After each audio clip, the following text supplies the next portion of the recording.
নমস্কার দর্শক বন্ধু, জীবনবাণী অনুষ্ঠানে প্রভু যিশুর নামে আপনাকে স্বাগত জানাই। ঈশ্বরকে ধন্যবাদ দিই যে এই অনুষ্ঠানের মাধ্যমে তার জীবনদায়ী বাক্য আপনার সাথে ভাগ করে নেবার সুযোগ তিনি আমাদের দিয়েছেন। আর আপনি ঈশ্বরের বাক্যের এই ধারাবাহিক আলোচনার মধ্যে দিয়ে বিশেষভাবে উদ্দীপ্ত হচ্ছেন। আমি বিশ্বাস করি প্রভুর বাক্য আজও আপনাকে উদ্দীপ্ত করবে এবং আপনি জীবনে চলার পথে নতুন দিশা খুঁজে পাবেন। আসুন না, এখন আমরা প্রার্থনা সহকারে তার জীবনদায়ী বাক্য শ্রবণ করি। হলো হৃদয় খোলো, শ্রবণ করো জীবন বাণী, নম্র চিতে শ্রবণ করো, নম্র চিতে শ্রবণ করো, খ্রিস্ট যিশুর জীবন খানি।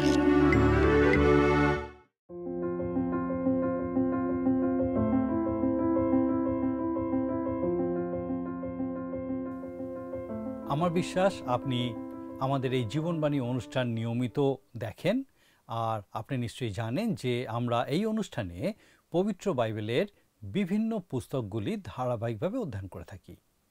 পুরাতন নিয়মের একটি অত্যন্ত গুরুত্বপূর্ণ পুস্তকের পরে আমরা এখন নতুন নিয়মের একটি পুস্তক থেকে আমাদের আলোচনা শুরু করব। আর এই পুস্তকটি হলো তিতের প্রতি সাধু পৌলের পত্র। এর আগে যখন আমরা তিমথিয়ের প্রতি সাধু পৌলের পত্র দুটি অধ্যয়ন করেছিলাম, তখন আমরা বলেছিলাম যে তার রচিত তিনটি পত্র, যা বাইবেলে তিনটি পুস্তক আকারে আমরা পেয়ে থাকি, অর্থাৎ প্রথম ও দ্বিতীয় তিমথিয় এবং তিতকে আমরা পালকীয় পত্র আখ্যা দিয়ে থাকি। এই তিনটে পুস্তক যে কেবল তৎকালীন খ্রিস্টীয় মণ্ডলী পরিচালনার ক্ষেত্রে বড় সম্পদ ছিল তাই নয়, কিন্তু আজকের দিনেও এগুলো সমানভাবে প্রাসঙ্গিক। আমার বিশ্বাস আমাদের প্রত্যেক দর্শক বন্ধু তিমথিয়ের পত্র দুটি অধ্যয়ন করে আত্মিকভাবে নিশ্চয়ই উপকৃত হয়েছেন। শুধু তাই নয়, আমরা খ্রিস্টের সুসমাচার প্রচারের কার্যে ছোট হোক কি বড় হোক, যে সংস্থার সাথেই যুক্ত থাকি না কেন, তার সুষ্ঠু পরিচালনায় এই পুস্তকগুলি থেকে আমরা অনেক শিক্ষা লাভ করেছি। আমি নিশ্চিত যে তিতের প্রতি সাধু পৌলের পত্রটি অধ্যয়ন করেও আমরা সমানভাবে উপকৃত হব। ভূমধ্যসাগরে অবস্থিত একটি ছোট দ্বীপের নাম ক্রিতি। বর্তমানে এই দ্বীপটি গ্রিস দেশের অন্তর্গত এবং আনুমানিক ৮৫০০ বর্গ কিলোমিটার আয়তনের এই দ্বীপটি সেই দেশের বৃহত্তম ও ভূমধ্যসাগরের পঞ্চম বৃহত্তম দ্বীপ। বাইবেলে এর উল্লেখ আমরা প্রথম পেয়ে থাকি প্রেরিতদের কার্যবিবরণী পুস্তকে। সাধু পৌল যখন প্রথমবার বন্দী হয়ে রোমে যাত্রা করেন, তখন এই দ্বীপটির নাম আমরা সেখানে উল্লিখিত হতে দেখি। প্রেরিত তার ২৭ অধ্যায়ে এই বিষয়টা আপনি দেখতে পাবেন। আপাত দৃষ্টিতে সাধু পৌল এবং তিত ক্রিতি দ্বীপে একই সাথে প্রচার কার্যে জড়িত ছিলেন। তিত তার ১ অধ্যায় ৫ পদে এই বিষয় দেখবেন। তারা দুজনে সেখানে কতদিন ছিলেন সে কথা কিন্তু আমার জানা নেই। এই পত্রটি পাঠ করতে করতে আমরা এই দ্বীপে বসবাসকারী লোকজন সম্পর্কে বেশ কিছু তথ্য জানতে পারব। সাধু পৌল কিন্তু তাদের সম্পর্কে খুব ভালো ধারণা পোষণ করতেন না। স্পষ্টতই সাধু পৌল সেই স্থান পরিত্যাগ করে অন্যত্র যাওয়ার পরে তিতকে এই পত্রটি লিখেছিলেন, যাতে একজন তরুণ প্রচারক রূপে ক্রিতি দ্বীপে থেকে তিনি কি করবেন সেই সম্পর্কে নির্দেশ পান। তিনি এই পত্রটি আনুমানিক ৬৪ থেকে ৬৭ খ্রিস্টাব্দের মধ্যে রচনা করেছিলেন। প্রকৃতপক্ষে সাধু পৌল আর তিতের প্রচার কার্যের বিষয়ে প্রেরিতের কার্যবিবরণী পুস্তকে যে কিছু উল্লেখ করা নেই, তার কারণ হলো যে আদিমণ্ডলীর বিষয়ে সব তথ্য সেখানে দেওয়া নেই।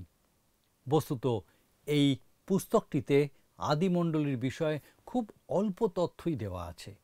আর এতে কেবলমাত্র দুজন প্রেরিতের প্রচার কার্যকেই গুরুত্ব দেওয়া হয়েছে। পুস্তকের প্রথম অংশে সাধু পিতর এবং দ্বিতীয় অংশে সাধু পৌলের বিষয়ে বিশেষ গুরুত্ব দেওয়া হয়েছে। থিসলনিকীয় মণ্ডলীকে লেখা সাধু পৌলের দুটি পত্রেই তিনি খ্রিস্টের আগমন সম্পর্কে বিশেষভাবে গুরুত্ব দিয়েছেন। এটা ছিল তার জন্য এক উজ্জ্বল ও সুন্দর প্রত্যাশা।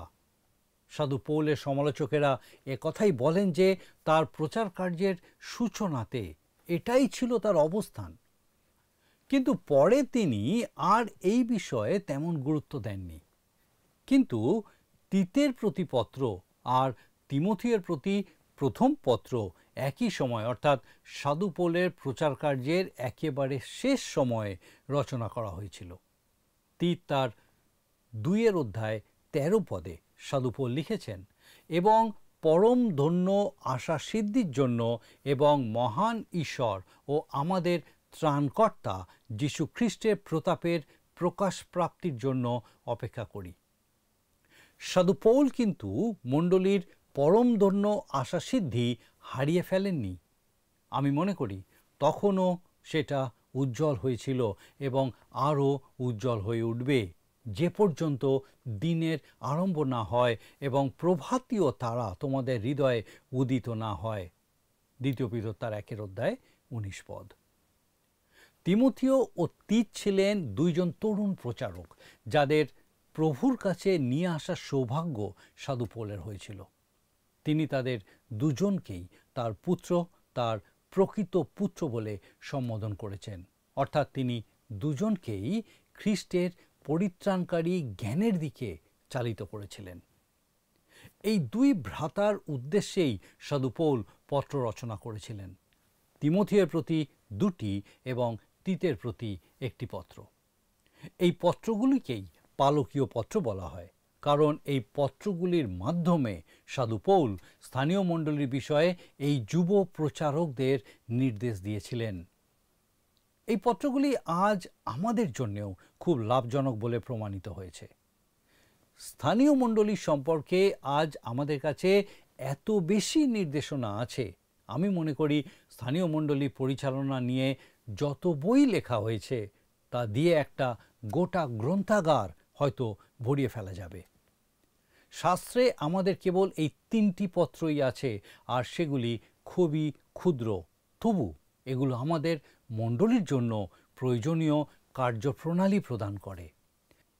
এই পত্রগুলি আমাদেরকে জোর দিয়ে যে বিষয়গুলো বোঝাতে চায় তা হলো, যদি কোনো মণ্ডলীতে অভাব বা প্রয়োজন দেখা দেয়, সেটি সংগঠন বা ব্যবহৃত পদ্ধতির সমস্যা নয়, বরং যদি কোনো মণ্ডলীতে কোনো প্রয়োজন থাকে তবে সেটি হচ্ছে একটি আত্মিক প্রয়োজন। সত্যি কথা বলতে কি, তিমথিও ও তিত এই 2জন তরুণ প্রচারক সম্পর্কে আমরা কিন্তু খুব কম জানি, যদিও মনে হয় শারীরিক এবং আত্মিকভাবে তিত অধিক শক্তিশালী ছিলেন। সাধু পৌল তিতের থেকে তিমথিয়ের বিষয়ে বেশি উদ্বিগ্ন বোধ করতেন। সম্ভবত তিত অনেক বেশি পরিপক্ক ছিলেন এবং তার ব্যক্তিত্ব দৃঢ় ও শক্তিশালী ছিল। তিমথিও একজন যিহুদি ছিলেন, আর সাধু পৌল তাঁর ত্বকচ্ছেদ করেছিলেন, কিন্তু তিত একজন পরজাতীয় ছিলেন এবং সাধু পৌল তার ত্বকচ্ছেদ করতে রাজি হননি। গালাতীয়দের প্রতি পত্রে আমরা লক্ষ্য করি যে সাধু পৌল তিতকে জেরুসালেমে নিয়ে গেছিলেন, আর যেহেতু তিনি একজন পরজাতীয় ছিলেন তার ত্বকচ্ছেদ করতে সাধু পৌল রাজি হননি। গালাতীয় তার 2 অধ্যায় 1 থেকে 3 পদে আপনি দেখতে পাবেন। কিন্তু তিনি যখন তিমথিওকে নিয়ে যান, সাধু পৌল তার ত্বকচ্ছেদ করেছিলেন, যেটা প্রেরিত 16 অধ্যায় 1 থেকে 3 পদে দেখবেন।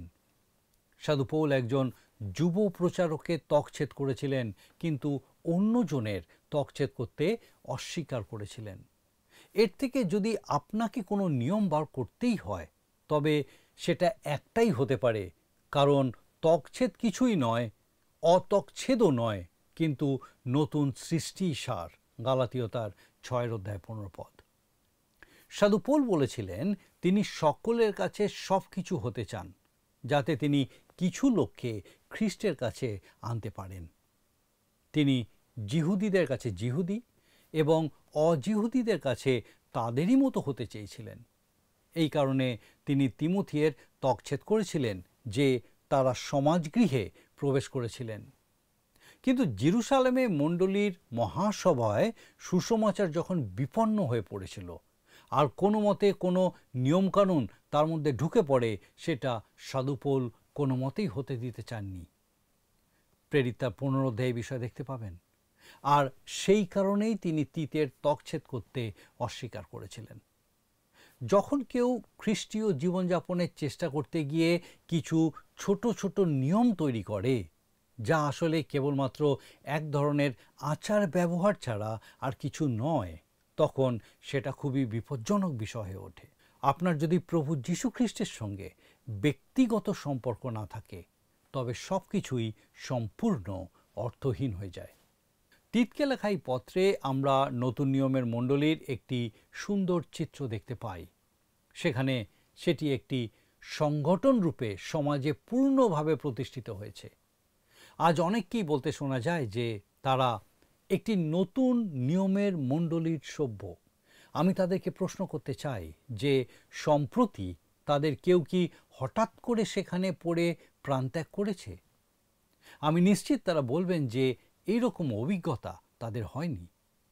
কিন্তু আমরা পড়েছি যে আদি মণ্ডলীতে, নতুন নিয়মের মণ্ডলীতে অননীয় ও সাফিরা প্রাণত্যাগ করেছিল, কারণ তারা পবিত্র আত্মার কাছে মিথ্যে কথা বলেছিল। প্রেরিত তার 5 অধ্যায় দেখবেন। আমি মনে করি যদি এই নীতিটি আজকে আমাদের মণ্ডলীগুলিতে কার্যকর হতো, তবে গড়পড়তা মণ্ডলীকে হাসপাতাল এমনকি মর্গে পরিণত হতে হতো। এই পত্র অনুসারে আদর্শ মণ্ডলী হলো এমন এক মণ্ডলী যা প্রথমত শৃঙ্খলাবদ্ধ সংগঠনের অধিকারী, দ্বিতীয়ত শিক্ষার দিক থেকে সঠিক, এবং তৃতীয়ত বিশুদ্ধ জীবনযাপন করে ও প্রতিটি সৎকর্মের জন্য প্রস্তুত। তিতকে লেখা এই পত্রে আমাদের সামনে নতুন নিয়মের মণ্ডলীর এইরকমই একটি চিত্র উপস্থাপন করা হয়েছে। তিমথিয়ের প্রতি পত্রে মণ্ডলীতে সঠিক শিক্ষার উপরে গুরুত্ব দেওয়া হয়েছিল, আর তিতের প্রতি পত্রে মণ্ডলীগুলির কার্যক্রমের জন্য ঈশ্বরের নির্ধারিত শৃঙ্খলার গুরুত্বের উপরে বিশেষ জোর দেওয়া হয়েছে। বস্তুত সমগ্র পত্রটির মূল পত্রই হচ্ছে এর 1 অধ্যায়ের 5 পদ। যদি আপনি দেখেন আমার সঙ্গে আপনার বাইবেলে, তিত তার 1 অধ্যায় তার 5 পদ লেখা আছে, আমি তোমাকে এই কারণে কৃতিতে রাখিয়া আসিয়াছি, যেন যাহা যাহা অসম্পূর্ণ তুমি তাহা ঠিক করিয়া দাও, এবং যেমন আমি তোমাকে আদেশ দিয়াছিলাম প্রত্যেক নগরে প্রাচীন দিগকে নিযুক্ত করো।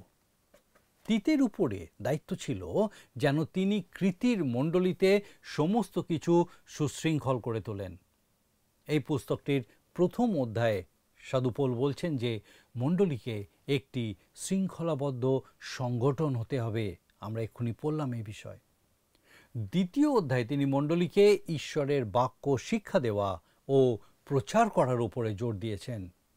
কিন্তু তুমি নিরাময় শিক্ষার উপযুক্ত কথা বলো, তিত তার 2 অধ্যায় 1 পদ। তিনি বলেছেন যে মণ্ডলীকে বিশ্বাসের বিষয়ক শিক্ষায় সঠিক হতে হবে। আর 3 অধ্যায়ে আমরা দেখি যে মণ্ডলীকে সৎকর্ম সম্পাদন করতে হবে।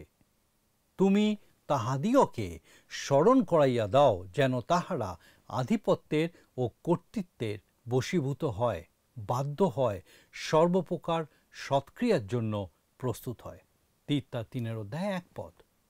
অন্যভাবে বললে বলা যায়, মণ্ডলী অনুগ্রহের দ্বারাই পরিত্রাণ পেয়েছে, অনুগ্রহেই জীবনযাপন করতে হবে এবং তার সৎক্রিয়ার দ্বারা তার বিশ্বাসকে জগতের কাছে প্রকাশ করতে হবে।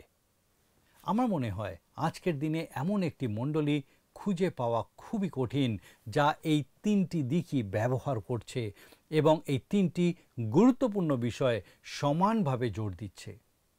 একটা মণ্ডলী কোনো একটি বিষয়ে জোর দেয়, আবার অন্যগুলো অন্য বিষয়ে জোর দেয়। চলুন প্রত্যেকটাকে আর একটু বিস্তারিতভাবে আমরা দেখি। প্রথমত, মণ্ডলীকে শৃঙ্খলাবদ্ধ একটা মণ্ডলী হতে হবে। সাধু পৌল করিন্থীয়দের যা লিখেছিলেন, এখানে সেই সবই শালীনভাবে এবং শৃঙ্খলার সঙ্গে সম্পন্ন করতে হবে। 1 করিন্থীয় তার 14 অধ্যায় 40 পদে দেখতে পাবেন। কখনো কখনো আপনি কোনো মণ্ডলীতে তেমন শৃঙ্খলা দেখতে পাবেন না, এবং প্রায়ই তার কারণ হলো যে সেখানে কয়েকজন কর্মকর্তা পুরো বিষয়টি নিজেরা চালানোর চেষ্টা করেন। এমন একটি মণ্ডলী প্রকৃতপক্ষে সমস্যায় পড়ে এবং এটি সেখানকার পালকের জন্য এক গভীর বেদনার কারণ হয়ে দাঁড়ায়। মণ্ডলীকে শৃঙ্খলাবদ্ধ মণ্ডলী হতে হবে, কয়েকজন পরিচারকের দ্বারা পরিচালিত নয়। দ্বিতীয়ত, অনেক মণ্ডলীতেই আপনি দেখবেন যে সঠিক শিক্ষার উপরে কোনো গুরুত্বই দেওয়া হয় না। এই কারণে তরুণ পালকদের উচিত যেন তারা কোনো মণ্ডলী গঠনের বা কোনো সাম্রাজ্য নির্মাণের উপরে মনোযোগ না দেন। তারা যেন কেবল ঈশ্বরের বাক্য শিক্ষা ও প্রচারের উপরে জোর দেন। অনেক স্থাপত্য বা একটি সংগঠন গড়ে তোলার পরিবর্তে তাদের উচিত পুরুষ ও নারীদের জীবন গড়ে তোলা। তারা মণ্ডলীতে যতই সংগঠন গড়ে তুলুক না কেন, পরে যখন তারা সেখান থেকে চলে যাবেন, অন্যেরা এসে সেটা নষ্ট করে দিতে পারে। এটি একজন পালকের জন্য গভীর বেদনার কারণ হয়ে পড়ে, যদি না তার লক্ষ্য হয় পুরুষ ও নারীদের জীবনে গড়ে তোলা।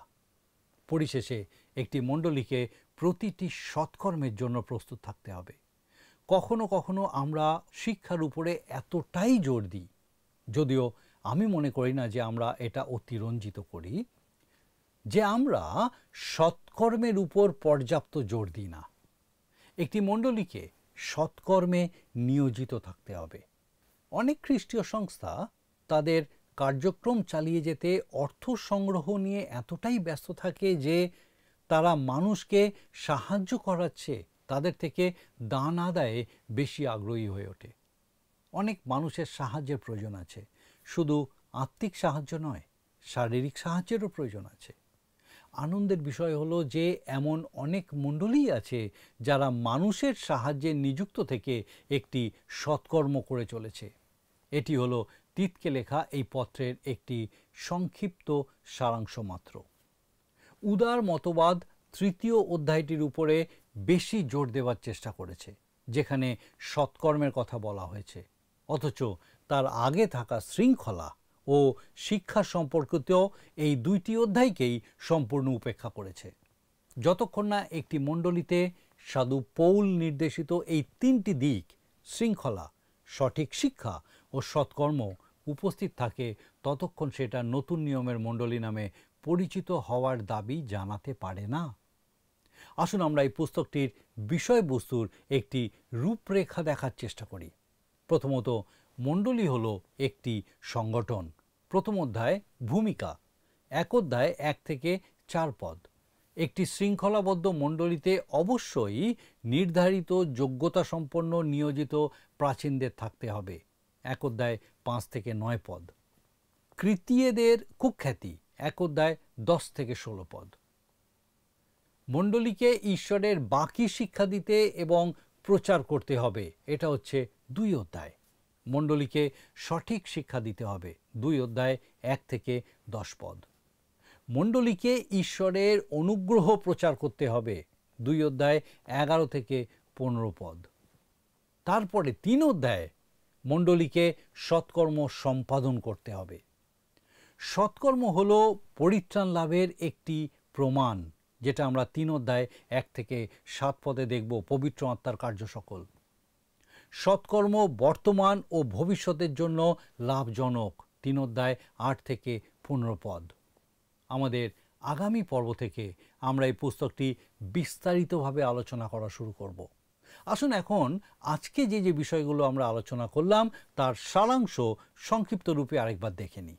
প্রথমত, তিতের প্রতি সাধু পৌলের পত্রটি তার পালকীয় পত্রগুলির অন্তর্গত। দ্বিতীয়ত, ভূমধ্যসাগরে স্থিত কৃতি দ্বীপের খ্রিস্টবিশ্বাসীদের সুশৃঙ্খল করে তুলতে সাধু পৌল তিত নামক তার আত্মিক সন্তান ও সহপ্রচারককে সেখানে প্রেরণ করেছিলেন। তৃতীয়ত, পরবর্তী সময় অর্থাৎ আনুমানিক 64 থেকে 67 খ্রিস্টাব্দের মধ্যে সাধু পৌল তিতকে এই পত্র প্রেরণ করেছিলেন। চতুর্থ, সাধু পৌল এই পত্রে মণ্ডলীর 3টি বিষয়ে নির্দেশ দিয়েছিলেন, যা আমরা পর্যায়ক্রমে অধ্যয়ন করব। আজকে আমাদের আলোচনা এখানেই শেষ করব। আর আমার বিশ্বাস যে এই পুস্তকের আলোচনার মধ্যে দিয়ে ঈশ্বর বিশেষভাবে আপনার সঙ্গে কথা বলতে চলেছেন, বিশেষ করে যখন আমরা ঈশ্বরের সেই দেহের অংশ, স্থানীয় মণ্ডলীর অংশ, এবং ঈশ্বর চান যেন আমরা সম্পূর্ণরূপে উপলব্ধি করতে পারি যে তার দেহের অংশ বলতে তিনি কি বোঝাতে চেয়েছেন, তিনি কি দেখতে চান, তার কি প্রত্যাশা আছে আমাদের প্রত্যেকের জীবনে। আর আমাদের আগামী অনুষ্ঠানগুলিতে আমরা এই বিষয়গুলি নিয়ে বিশদে আলোচনা করব।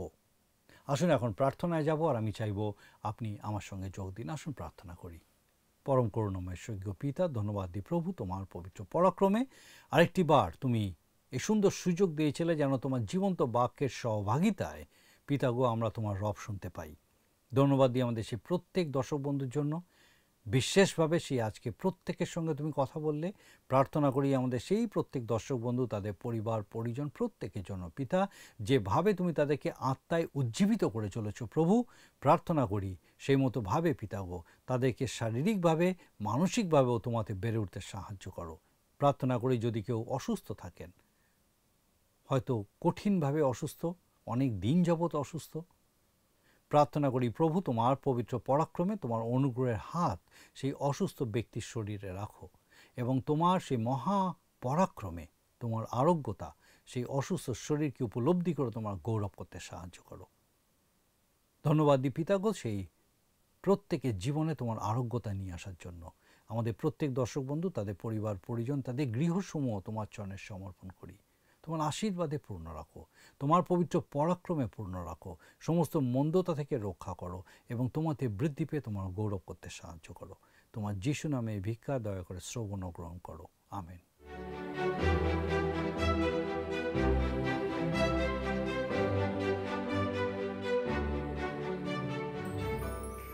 বন্ধুরা, আমরা পবিত্র বাইবেল থেকে ঈশ্বরের জীবনদায়ী বাক্য শুনছিলাম। আপনি যদি আমাদের এই অনুষ্ঠান বা পুরাতন সম্প্রচারগুলি আবারও দেখতে চান, তাহলে আমাদের অফিসিয়াল ইউটিউব চ্যানেলটি সাবস্ক্রাইব করুন।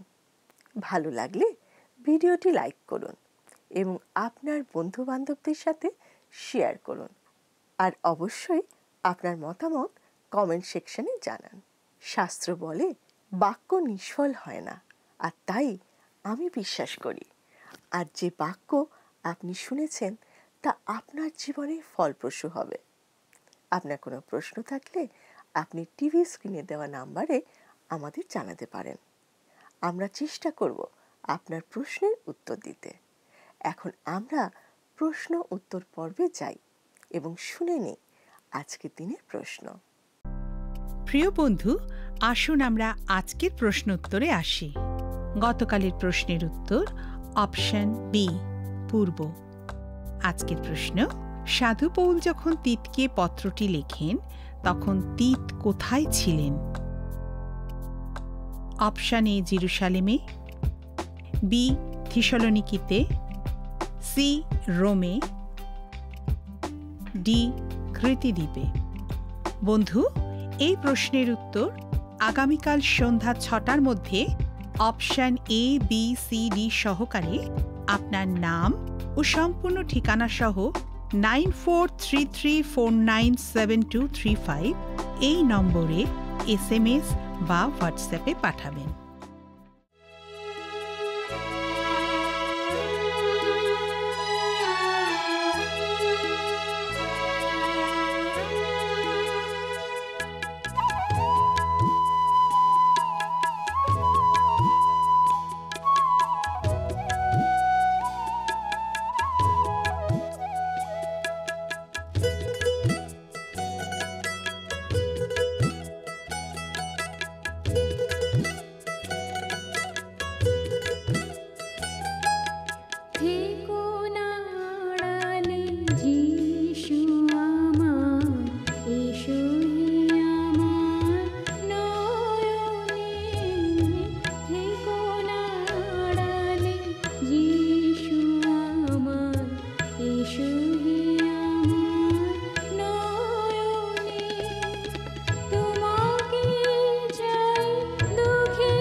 যদি আপনার এই অনুষ্ঠান ভালো লেগে থাকে তাহলে এই নম্বরে একটি মিসড কল করুন। তাহলে আপনি পরের বারে বিজয়ী হতে পারেন।